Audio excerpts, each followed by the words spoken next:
ఈ శ్రేష్టమైన ఉదయకాలానికి దేవుడు అనుగ్రహించిన వాక్య భాగాన్ని మనము చదువుకుందాం. మొదటి కొరింథీయులకు రాసిన పత్రిక 1వ అధ్యాయము 9వ వాక్యాన్ని మనం చదువుకుందాం. 1 కొరింథీ 1:9. మన ప్రభువైన యేసుక్రీస్తు అను తన కుమారుని సహవాసమునకు మిమ్మును పిలిచిన దేవుడు నమ్మదగిన వాడు. దేవుని నామానికి మహిమ కలుగును గాక.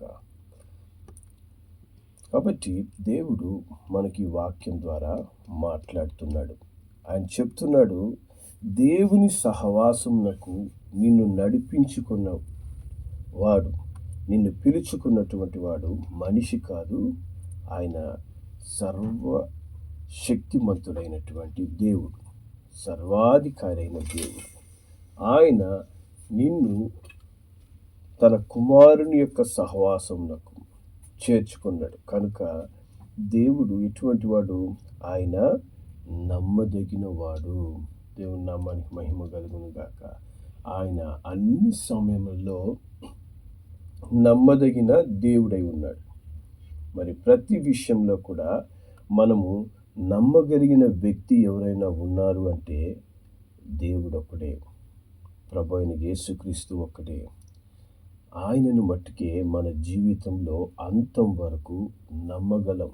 అన్ని పరిస్థితుల్లో నమ్మగలం.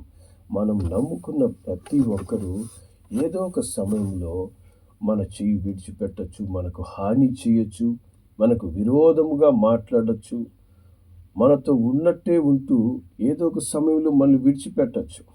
కానీ సదాకాలం నేను నీకు తోడై ఉంటాను అని వాగ్దానం చేసిన ప్రభు అయిన యేసు తన సహవాసంలోనికి నిన్ను పిలుచుకున్నాడు.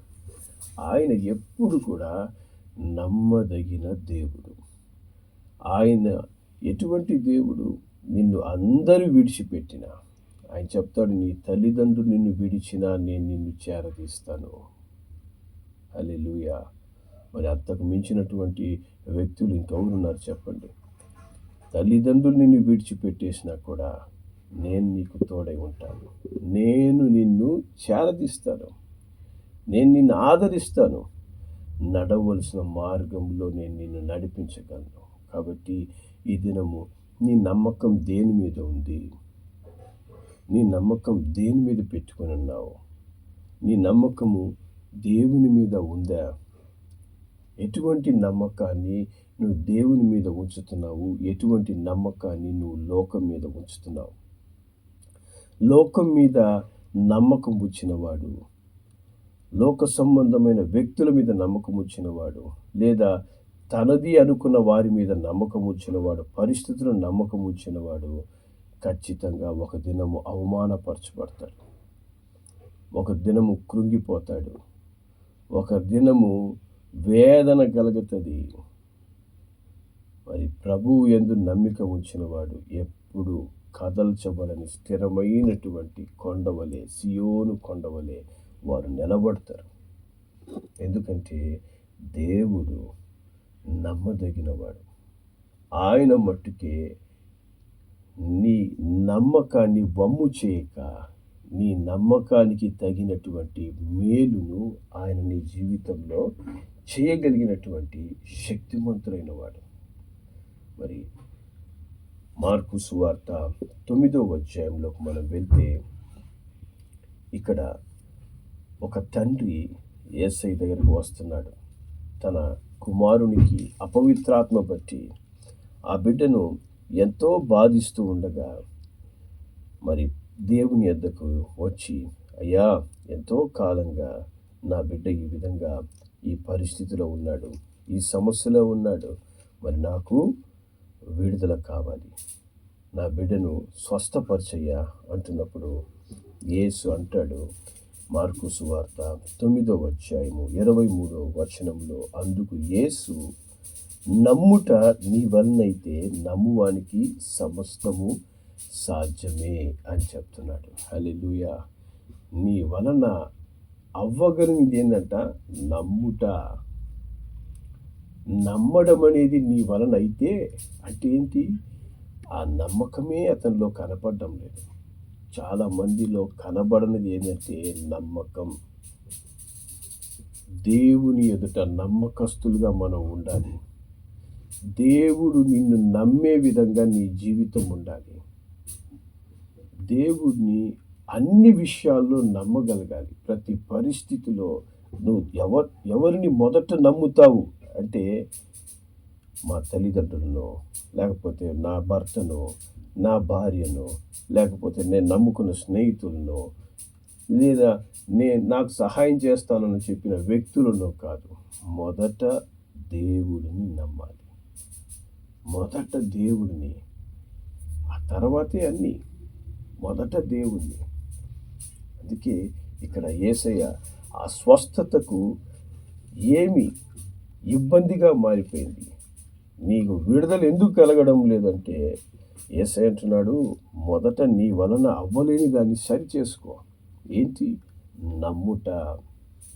నమ్ముట నీ వలన అయితే మరి నమ్మువానికి సమస్తం సాధ్యమే. అప్పుడు ఆ తండ్రికి సమస్య అర్థమైంది. నా బిడ్డకు విడుదల కలగకుండా ఉండడానికి కారణం ఏంటి అని తెలుసుకుంటున్నాడు. వెంటనే ఆ తండ్రి ఏం చెప్తున్నాడు? 24వ వచనం చెప్తుంది, వెంటనే ఆ చిన్నవాని తండ్రి, నమ్ముచున్నాను, నాకు అపనమ్మకం ఉండకుండా సహాయము చేయుము అని బిగ్గరగా చెప్తున్నాడంట. హల్లెలూయా! బిగ్గరగా చెప్తున్నాడు. నేను నమ్ముచున్నానయ్యా, కానీ నాకేముంది? అపనమ్మకం ఉంది. అపనమ్మకం ఉండకుండా సహాయం చెయ్యి. నాలో ఉన్నటువంటి ఆటంకం ఏం తెలిసిన? నా విడుదల, నా కుటుంబం రక్షణ పొందకుండా, నేను విడుదల పొందుకోకుండా, నేను సంపూర్ణంగా మారు మనసు పొందకుండా, పరిపూర్ణంగా దేవుని వెంబడించకుండా ఉండడానికి కారణం ఏంటి? ఈ వ్యాధి బాధలు తొలగిపోకుండా అట్లే ఉండడానికి కారణం ఏంటి? నా సమస్యలు నన్ను విడిచిపెట్టకుండా మరలా నన్ను ఎందుకు ఇబ్బంది కలిగిస్తున్నాయి? ఒకటే కారణం, అపనమ్మకము. అందుకే ఇక్కడ ఆ తండ్రి అంటున్నాడు, అపనమ్మకం ఉండకుండా నాకు సహాయం చేయను నాయనా, నాకు ఇంకేం అక్కర్లేదు. ఇప్పుడు ఆయన ప్రార్థన మారింది. అంతకుముందు ఏం ప్రార్థిస్తున్నాడు? నా కుమారుణ్ణి బాగు చేయి, ఈ దెయ్యం నుంచి విడదలేవు, ఈ సమస్య నుంచి బయటికి తీసుకురా అయ్యా, నువ్వు చేయగలవు అయ్యా, నువ్వు చెయ్యి అనే వ్యక్తి ఇప్పుడు సమస్య దెయ్యంతో కాదు, సమస్య నాదే. సమస్య నాలో పెట్టుకొని దెయ్యంని పొమ్మని చెప్పేదేంటి? నాలో సమస్య ఉంది. ఏంటా సమస్య? అపనమ్మకము. దేవుని మీద నమ్మకంలే, వాక్యాలు నమ్మరు. దేవుడు ఎన్నిసార్లు హెచ్చరిస్తున్నా లోబడరు. దేవుడు మళ్ళా నిన్ను సరిచేయాలని ప్రయత్నం చేస్తుంటే అవకాశం ఇవ్వరు. ఎట్ట విడుదల? ఎప్పుడు విడుదల? ఇక్కడ ఆయన సమస్య అర్థమయ్యి, నా సమస్య దయ్యముతో కాదయ్యా, నా సమస్య నా నమ్మకం సరిగా లేదు దేవుని మీద. నమ్మకం ఉన్నట్టు నటిస్తున్నాను, ప్రార్థిస్తున్నట్టు నటిస్తున్నాను, అందరిలో ముందున్నట్టు ప్రవర్తిస్తున్నానే కానీ నమ్మకంలో అందరికంటే వెనకున్నాను. దేవుని విశ్వాసంలో అందరికంటే లాస్ట్. అందుకనే నా జీవితంలో జరగాల్సిన కార్యాలు లాస్ట్ అయిపోతున్నాయి, అన్నీ ఆలస్యమైపోతున్నాయి. మరి నాకు సరైన మారు మనసు లేదు, నా కుటుంబ సభ్యులకి సరైన మారు మనసు లేదు, నాకు విడుదల కలగడం లేదు, నా పరిస్థితుల్లో మార్పు కలగడం లేదు. ఎందుకు? పరిపూర్ణంగా దేవుని నమ్మడం లేదు, పరిపూర్ణంగా దేవుని మీద విశ్వాసం లేదు. ఈ యొక్క తండ్రి కూడా తన సమస్యను ఎరుగుతున్నాడు. ఎరిగి, అయ్యా, ఇక నాకు దెయ్యంతో కాదు పని, నాకు అపనమ్మకాన్ని తీసేసి మొదట ఈ అపనమ్మకాన్ని తొలగించు, నాకు దీని నుంచి నాకు విడుదల కావాలయ్యా, నాకు మొదట దీని నుంచి విడుదల పొందుకోవడానికి సహాయము చెయ్యి యేసయ్యా అంటున్నాడట. దానికి కింద వివరణ చెప్తుంది, కన్నీళ్లు విడిచి అని చెప్పేసి అంటది. చూసారా? కన్నీళ్లు విడిచి బిగ్గరగా చెప్తున్నాడట. కన్నీటితో ప్రార్థన చేస్తున్నాడు. సమస్య నాదేనైనా, సమస్య నాలోనే ఉందయ్యా. నాకు ఇప్పుడు సమస్యకు కారణం అర్థమైంది. ఏందంటే నేను పూర్తిగా దేవుని మాట విన్ను, పూర్తిగా దేవునికి లోబడను. పై జీవితాలే, సంపూర్ణమైన సమర్పణ లేదు నాలో. దేవుడు ఎన్నిసార్లు చెప్తున్నా దేవుని నేను నమ్ముకోను, నమ్మినట్టు ఉంటాను. వాక్యం నాదే అన్నట్టు, నాకే అన్నట్టు నేను అనుకుంటూ ఉంటానే కానీ నేను మారను కదా. నేను మార్చుకోనే కొన్ని స్వభావాలు మనం మార్చుకోము. వాటిని మార్చుకొని సరి చేసుకోవాలనేటువంటి ఆశ మనలో కలగదు. నేను ఇట్లే ఉంటాను, దేవుడు నాకు విడుదల ఇవ్వాలి. నేను నన్ను మార్చుకోను, నేను దేవుని నమ్ముకోను. నమ్ముకున్నట్టు నా క్రియలు కనిపిస్తుంటాయి, కానీ దేవుడు మటుకు బలమైన కార్యాలు చేయాలి. దేవుడు బలమైన కార్యాలు చేయాలంటే నీ నమ్మకము బలమైనదిగా ఉండాలి. అన్ని పరిస్థితుల్లో మరణకరమైన పరిస్థితి వచ్చినా కూడా నీ నమ్మకం ఎవరి మీద ఉండాలి? దేవుని మీద ఉండాలి. దేవుని మీద ఉండాలి. ఈయన అందుకే ప్రార్థన చేస్తున్నాడట. నాయనా నాకు సహాయం చేయి, నాకు విడుదలివ్వు. మరి ఇక్కడ మత్తయి సువార్త 27వ అధ్యాయంలోకి వెళ్తే కొంతమంది యేసయ్యలో ఒక మాట చెప్తుంటారు. చూడండి, మత్తయి సువార్త 27వ అధ్యాయము. ఆయన శిలువ మీద శ్రమ పొందుకుంటూ ఉంటే అప్పుడు ఇక్కడ వీళ్ళు అంటున్నారంట, 27వ అధ్యాయం 41-42 వచనాలు. అలాగే శాస్త్రులు, పెద్దలు, ప్రధాన యాజకులు కూడా ఆయనను అపహసించుచు, వీడు ఇతరులను రక్షించెను, తను తానే రక్షించుకొనలేదు. ఇశ్రాయేల్ రాజు కదా, ఇప్పుడు శిలువ మీద నుండి దిగిన ఎడల వాని నమ్ముదుము. ఎప్పుడు నమ్ముతారంట? యేసు ప్రభు శిలువ మీద శ్రమ పొందుకుంటుంటే ఆయన దిగి వస్తే నమ్ముతాం. శిలువ మీద నుంచి యేసు ప్రభు దిగి వస్తే, లేదా యేసు ప్రభు ఇప్పుడు నా కళ్ళ ముందు ప్రత్యక్షమవుతే, యేసు ప్రభు నేనే దేవుణ్ణని నేరుగా నాతో మాట్లాడితే అప్పుడు, లేదా రెండవ రాకడ వచ్చేసి ఇదిగో నేను వచ్చేసాను కడపూర స్వరంతో దేవుడు మరి ప్రత్యక్షమవుతే అప్పుడు నమ్ముకొని ఎక్కడికి వెళ్తాం? ధనవంతుడు ఒక స్థలానికి వెళ్ళాడంట. ఎక్కడికి వెళ్ళాడు? పాతాళానికి వెళ్ళిపోయాడు. ఇక్కడ యేసు ప్రభు పడుతున్నటువంటి శ్రమ సకల మానవాళి రక్షణార్థం. ఆయన సిలువ కాదు కదా, ఏది ఆయన్ని బంధించలేదు. ఆయన సమస్త మానవాళి నిమిత్తం శ్రమ పొందుకుంటుంటే నువ్వు సిలువ మీద నుంచి దిగొచ్చేసి అప్పుడు నేను మిమ్మల్ని నమ్ముతాను. వెటకారంగా దేవుడు మరలా సరి చేసుకోమని చెప్తున్నా లోబడకుండా ప్రవర్తిస్తూ కొంతమంది ఉంటుంటారు. చెప్తా ఉంటాడులే దేవుడు మనతో మళ్ళా చెప్తానే ఉంటాడు. కానీ నేనా దేవుణ్ణి సంపూర్ణంగా నమ్మేదానికి నేను అవకాశం ఇవ్వను. నేను పై నమ్మకం అయితే ఉంచగలను, కానీ దేవునికి లోబడాలంటే ఎందుకు లోబడాలి? నేను ఎందుకు లోబడిపోతే ఎవరికి శ్రమ? దేవునికి ఏ శ్రమ కలగదు. ఎందుకంటే ఆయన శ్రమ పొందుకొని మరణించి తిరిగి లేచేశాడు. ఇక ఆయనకు శ్రమ లేదు. ఆయనకి జీవితంలో శ్రమ ఎవరికి? నమ్మని వారికి. అందుకే ఈ తండ్రి అంటున్నాడు, అయ్యా సమస్య దెయ్యంలో లేదు, సమస్య నాలో ఉంది.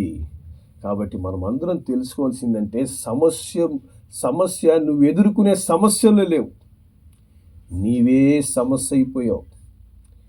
నీ సమస్యకు నువ్వే సమస్య. నీ సమస్య నుంచి విడుదల రాకుండా ఉండడానికి కారణం నువ్వే.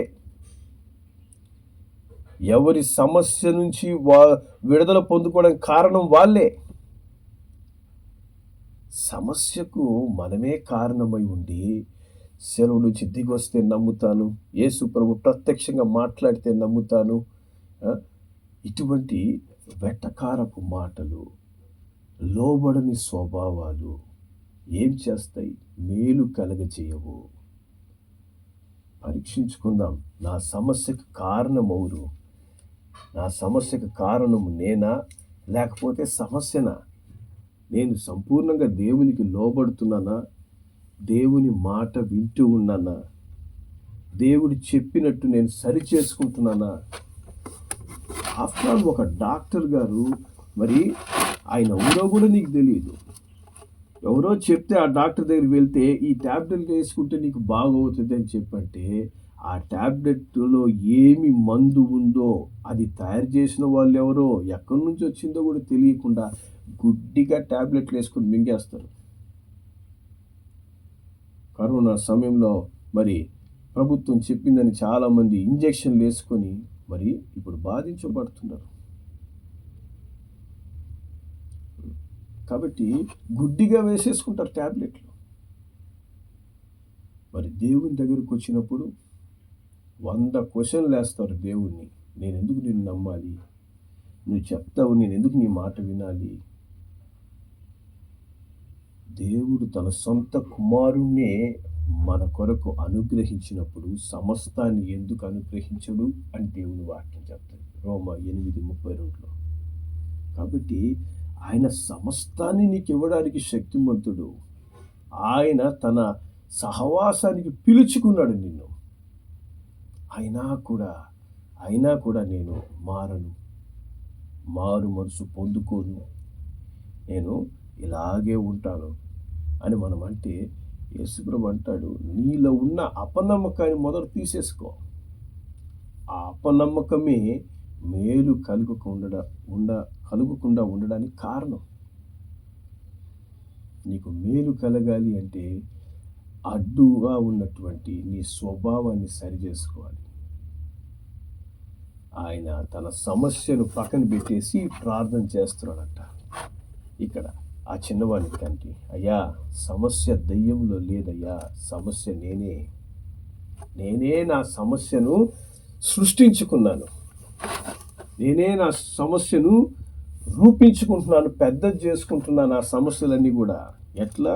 దేవుని నమ్మను, ఏ విషయంలో దేవునికి లోబడను, దేవుడు రెండో రాకడలో ప్రత్యక్షమయ్యేదాకా నేను ఆయన నమ్మను, నమ్మినట్టు ఉంటూ ఉంటాను అంతే. జాగ్రత్త, మనము అది మార్చుకోకపోతే ఆ సమస్య జటిలమైన తర్వాత, ఆ సమస్య నిన్ను తినేసే పరిస్థితికి వెళ్ళినప్పుడు, అప్పుడు మనం కన్నీరు కార్చినా కూడా ధనవంతుని యొక్క కన్నీరులాగా ఉంటుంది. ధనవంతుడు కన్నీరు కారుస్తున్నాడంట, కన్నీటి ప్రార్థనకు జవాబు లేదట. ఆ కన్నీటి ప్రార్థనకు జవాబు రావడం లేదు. ఈరోజే మనం ఏం చేయాలి? మనలో ఉన్న సమస్యను తీసేసుకోవాలి.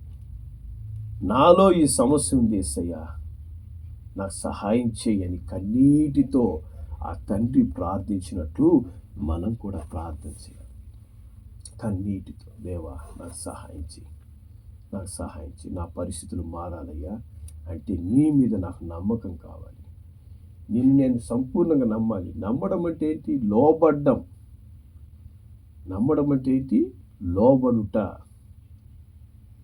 నమ్మడం అంటే బైబిల్ నమ్ముతున్నాను, బైబిల్ దేవుని వాక్యాన్ని నమ్ముతున్నా, యేసయ్య దేవుడని నమ్ముతున్నా. అది నువ్వేంటి? దెయ్యాలు కూడా నమ్ముతాయి. దెయ్యాలు ఇంకా ఎక్కువ నమ్మి, దెయ్యాలు యేసు నామములో అన్నప్పుడు వెళ్ళిపోతాయి. అప్పుడు నీ నమ్మకానికి దెయ్యాన్ని నమ్మకానికి ఏంటి తేడా?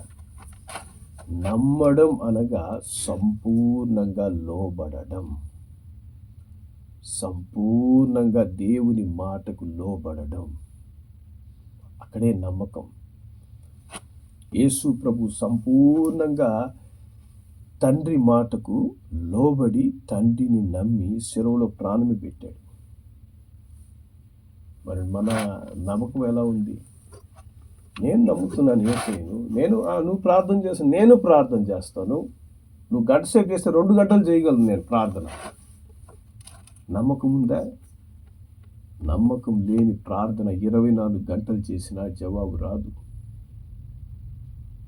నమ్మకముతో ఒక్క మాట ప్రార్థన చేస్తే చాలు. ప్రభువా సహాయం చెయ్యి అని ఒక్క మాట చేస్తే నమ్మకంతో వెంటనే పరలోకం కదిలి దిగి వస్తుంది. పరలోకం నీ కోసం కదలుతుంది. దిగి వచ్చి దేవుడు కార్యం చేస్తాడు. సహాయము చేయి నాయనా, చాలు, అంతే. నమ్మకం లేనివాడు గంటలు గంటలు చేస్తాడు ప్రార్థన. నమ్మకం లేని ప్రార్థన. నమ్మకము ఉన్నవాడు ఏం చేస్తాడంటే దేవునితో సహవాసం చేస్తాడు. గంటలు గంటలు ప్రార్థన చేయాల్సిన అవసరం లేదు. దేవునితో శిష్యుని ఎందుకు ఎన్నుకున్నాడంట? తనతో ఉండడానికి. వాక్యం చెప్తుంది, తనతో ఉండడానికి శిష్యుని ఎన్నుకున్నాడు. దేవునితో ఉంటాడు, గంటలు గంటలు ప్రార్థన చేయడు. కొంతమంది మరి ప్రార్థనలో కూర్చొని గంటలు గంటలు బయటికి రారు. ఎందుకు తెలిసిన? వాళ్ళు ప్రార్థనగా చేసేది దేవునితో సహవాసం, దేవునితో సమయం గడుపుతుంటారు, దేవునితో మాట్లాడుతుంటారు, దేవుళ్ళు ఆనందిస్తూ ఉంటారు, దేవుల్లో పరవశం పొంది ఆయన ఆరాధిస్తూ ఉంటారు. విశ్వాసం లేని, నమ్మకం లేని ప్రార్థనలకు జవాబు రావు. నీ సమస్య ఎవరనేది తెలుసుకోవాలి మొదట. నా సమస్యకు నేనే నా సమస్య. నా సమస్యకు నేనే సమస్య అయితే నన్ను నేను సరి చేసుకోవడానికి యేసయ్య దగ్గరికి రావాలా? ఇంకా వేరే ఎక్కడ కూడా నీ సమస్య నుంచి నీకు విడుదల దొరకదు. చాలా సమస్యలకు సమస్య ఎవరు తెలిసినా మనమే. మన అహము, మన గర్వము, మన మాట వినని తనము, దేవునికి లోబడకుండా నేను అనే ఇది అహంకారము, ఇవన్నీ ఏం చేస్తుంటాయంటే సమస్యలు సృష్టిస్తాయి. ఆ సమస్యలు సృష్టించి ఆ సమస్య నుంచి బయటికి రాలేం మనం. అప్పుడు ప్రభువా ఏం చేస్తున్నాను? నేను ఎంత ప్రార్థన చేసినా, ఉపవాసాలు ఉండి, నా కన్నీరు గార్చిన, ఎందుకు కార్యాలు జరగడం లేదు? కార్యాలు ఎందుకు జరగడం లేదంటే సమస్య మనలోనే ఉంది. అందుకే ఆ సమస్య నేనే అని తెలుసుకున్న తండ్రి ఏం చేస్తున్నాడు?